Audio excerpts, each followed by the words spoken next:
Halo, perkenalkan saya Feni. Di sini saya akan menjelaskan tentang penyakit osteoporosis. Osteoporosis adalah penyakit metabolik kronis yang ditandai dengan penurunan massa tulang dan kerusakan mikrosistem jaringan tulang, sehingga menyebabkan peningkatan kerapuhan tulang dan resiko fraktur. Apa sih fraktur? Fraktur sendiri adalah kerapuhan tulang yang saat kita bergerak kita bisa mengalami patah tulang ataupun mengalami kerapuhan itu sendiri. Penyakit ini bersifat progresif dan seringkali tanpa gejala, hingga terjadi dengan sekitar 8,9 juta fraktur akibat osteoporosis terjadi. Nah, setiap tahun di seluruh dunia, prevalensinya meningkat seiring bertambahnya usia, terutama pada wanita pasca menopause. Di Inggris, lebih dari 300.000 kasus fraktur osteoporosis terjadi setiap tahunnya.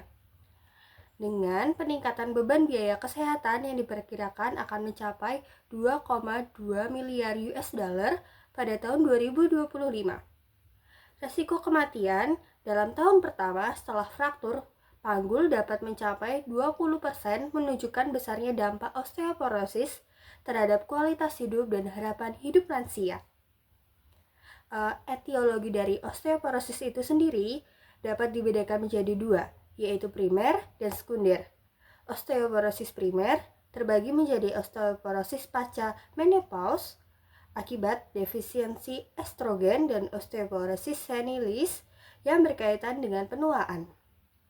Sementara itu, osteoporosis sekunder disebabkan oleh sebagai kondisi medis ataupun pengobatan, seperti penggunaan jangka panjang glukokortikoid, penyakit endokrin, malabsorpsi, penyakit ginjal kronis, dan penggunaan obat-obatan. Gangguan hormonal dan metabolisme yang menyebabkan ketidakseimbangan dalam pembentukan dan reabsorpsi tulang juga berperan dalam timbulnya osteoporosis sekunder. Untuk osteoporosis itu sendiri terjadi akibat gangguan pada proses remodeling tulang, yaitu ketidakseimbangan antara aktivitas osteoblas dan aktivitas osteoklas. Osteoblas itu sendiri membentuk, sedangkan osteoklas itu memecah.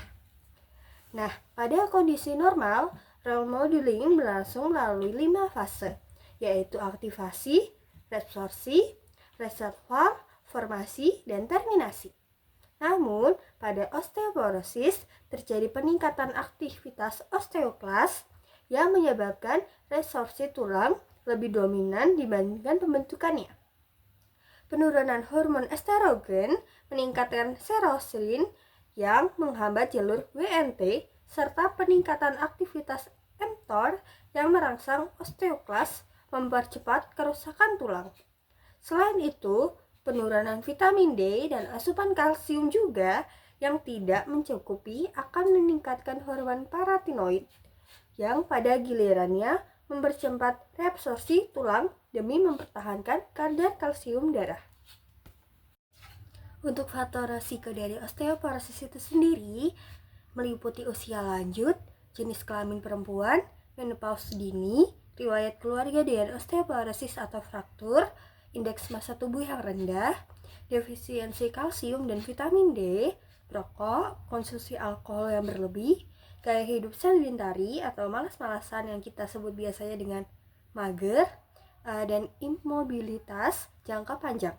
Faktor resiko tambahan termasuk penggunaan jangka panjang obat-obatan, PPI, SSRI, antipeptidik, penyakit kronis seperti diabetes, gagal ginjal kronis, gangguan tiroid, dan gangguan gastrointestinal juga meningkatkan resiko osteoporosis, terutama pada populasi lansia. Untuk upaya pencegahannya sendiri, osteoporosis bertujuan untuk membangun massa tulang maksimal sejak usia muda dan memperlambat kehilangan tulang seiring bertambahnya usia. Aktivitas fisik secara teratur, terutama latihan beban dan kekuatan otot, sangat dianjurkan karena dapat merangsang pembentukan tulang dan meningkatkan keseimbangan tubuh, sehingga menurunkan resiko jatuh. Asupan kalsium dan vitamin D yang cukup juga sangat penting, menurunkan resiko dari osteoporosis. Nah, sumber kalsium dan vitamin D seperti yang dianjurkan meliputi untuk kalsium sendiri meliputi susu dan produk olahannya seperti yogurt dan keju. Ikan juga bisa yang bertulang lunak seperti sarden dan salmon, serta sayuran hijau seperti bayam, brokoli, dan kale. Sementara itu, untuk vitamin D sendiri bisa diperoleh dari paparan sinar matahari pagi, serta makanan seperti ikan berlemak, salmon, tuna, telur, dan hati.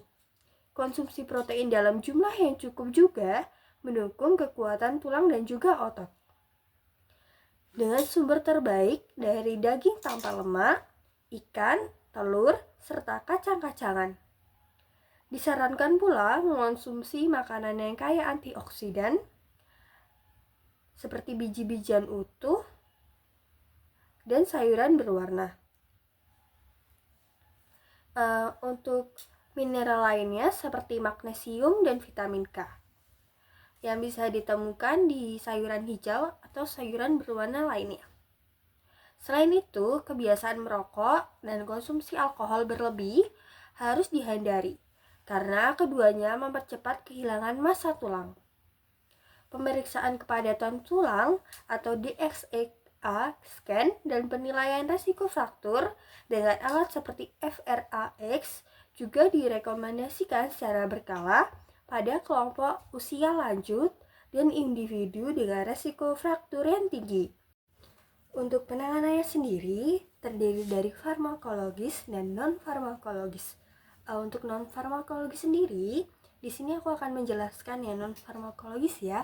Untuk non-farmakologis itu mencakup latihan kekuatan otot, keseimbangan, suplementasi, konsumsi kalsium dan vitamin D, dan latihan aktivitas fisik yang mencegah untuk terjadinya jatuh dari fraktur itu sendiri.